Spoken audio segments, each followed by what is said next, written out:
Well, I'm Toby. And I'm Savannah. And this is The Invisible Man from a certain point of view. So, it was good. That's it, the end. It was good.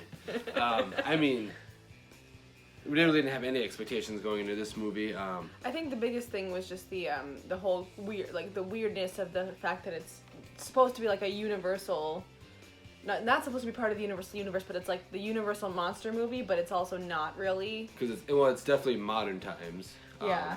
They literally it's not just some guy who turns invisible. Yeah. Obviously, spoilers ahead. He is a tech genius and uses a suit that he makes up of like hundreds of little mini cameras. Yeah. That my assumption would be that reflect light and stuff, and like the suit part was really cool. The suit was really cool, and watching half the suit kind of be invisible and half of it not as it got just damage to it. Kind of jump into the end a little bit, but the suit part was really cool. Yeah. I think the biggest disagreement we have about it is that I just think there's a little too much suspension of disbelief to say that somebody with those resources and that technology would only use it to stalk his ex-wife and not like do a million other things, you know? I mean, but he was a control freak. That's what he wanted. I know.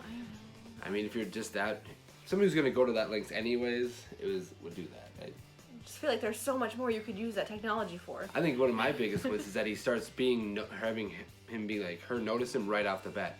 I get why, because she sees it but nobody else sees it, so she looks crazy. That's what he wants. Right, but I was just like, at the same time I would have like messed with her just a little bit more. Yeah. And made her really think to herself like, God, what is happening here? Am I just losing it? Well, see, I think that's what you want more as an audience member though, and not as like story-wise. It makes more sense for him to try to make her look crazy and isolate her from people. Right, yeah. But audience-wise, you wanted more of that like suspense. Yeah, but they did do a good job though. They did. I feel like the suspense building that they did was really good. Mm-hmm. A lot of horror movies, they don't have that nowadays. It's like, right. And I don't even know if I'd call this a horror movie. I'd say it's more of a thriller suspense kind of genre. I would agree with that, but I think it was trying to be in that. I don't know if we're the only ones, but from the trailer, and I only saw the first trailer, I got the feeling that she was trying to get the house. And couldn't had to be proven sane to keep the house. Maybe I was just seeing something differently. That's what I thought. There was a little bit of confusion between the trailer and the actual movie, basically. Okay. But yeah, a couple scenes that we definitely weren't in there, yeah. Yeah. Which happens in all movies, but yeah. I guess my biggest grievance is gonna be when he punches Sydney in the face. Yeah.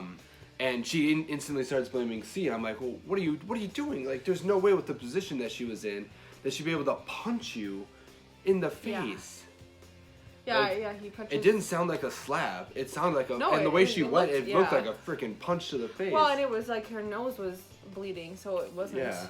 It wasn't you don't slap somebody. Their nose doesn't usually bleed when you slap somebody. Exactly. You get like a red punch cheek. to the face. He like punched her in the face. And we clearly knew from the movie that C was right-handed, and Sydney got hit on the right hand side of her face. What would have been the? Yeah, no, I see. So in the way that everything was going, she wouldn't have been able to just cold cock her right there. So I was like, okay, come on. Well, the biggest thing was that one character punches the other character in the face. They need to be a certain space together. Yeah, they were pretty far apart. They were too far apart. Even as a 14, 15-year-old girl, however old she was supposed to be, I would think she'd have enough common sense to be like, you're like all the way over there. How did you punch me in the face? Yeah. And still you're over there again. Did she roll, punch, and roll back? Yeah. So that would probably be my biggest complaint. Otherwise, I enjoyed all of it. I like that he got his just desserts there in the end. Yeah. I kind of saw that coming, but I also didn't. And actually, at some point, the movie made me kind of start leaning towards the brother being the only he really did stage Adrian's suicide.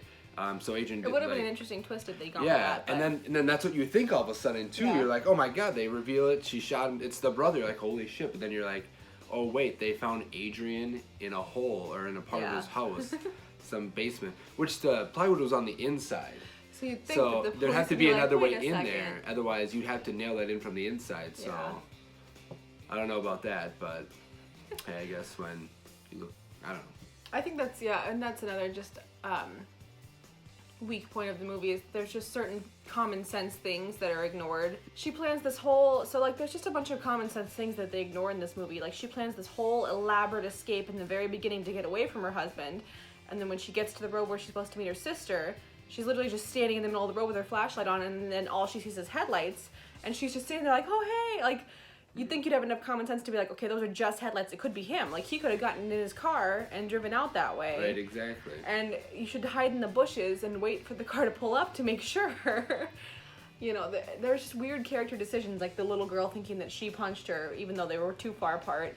Her sister turning on her over one email. Instantly, like, Instantly. I mean, especially when somebody's in an abusive situation. Which she knew.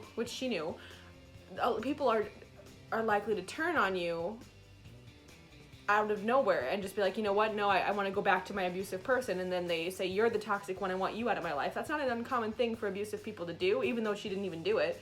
Right. Abused people to do. So for her sister to just be like, well, fine, I'm fucking done with you then. I'm like, do you not even know how to deal with people who are being abused, and just to cut your sister out of your life? And that was for probably the dumbest, most unbelievable character decision of all. And the biggest, like, just oh my god part was, no, not that part. What was the biggest oh my god part was when they're at the restaurant and there's just a knife on. I was like, oh my god, there's a knife there, and then it's hey, look, a knife. 2 seconds later, shit. Wow. Everybody in our audience was like, oh, you heard everybody just shocked. So that was insane. Crazy. It was a nice ending. It was well done.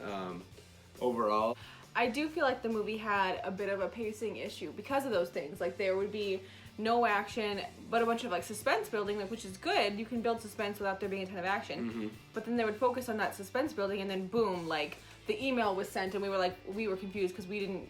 It was we didn't see that. Suddenly the sister is pissed off and we don't even know why, and then like boom, the girl's getting punched and the father's freaking out as if she's been abusing the little girl for months now or something, and everybody really overreacted. Everybody in that reacted scenario. so fast. Yeah. It was like the movie would go from like 0 to 100. 0 to 100 every time. It was like 0, 0, 0, 100, 0, 0, 0, you know. Like, they could have showed us him sending the email. You could have shown like an email popping up and then Keys being depressed and it typing. Right. Like, that would have been like, oh, I mean, crazy. I get that you don't want like a 2.5 hour movie, you know, or anything, right, yeah, but I mean, you already got a 2-hour movie. Kind of use everything to your. Yeah, just pace it a little better. Yeah, you just know? Pacing. That was the biggest problem with Rise of Skywalker, was the pacing. Yeah. Yeah, I mean, the movie wraps up nicely. One of my favorite aspects of this movie was you didn't know if he was in a certain scene or not. Like, when she's like in there and they're interrogating her and she's like, he's here. It's like, well, is he? Do we know if he's actually there? Right. So I was always looking in the background to see if there was like something, a shimmer or something that you could see that he was there. I never really saw anything, but it was suspenseful in that. Like, you're like, oh my god, is he there? What? Especially when he just punches a girl out of nowhere too. Right. It's like, holy shit, you didn't think he was there, and he's just there all of a sudden.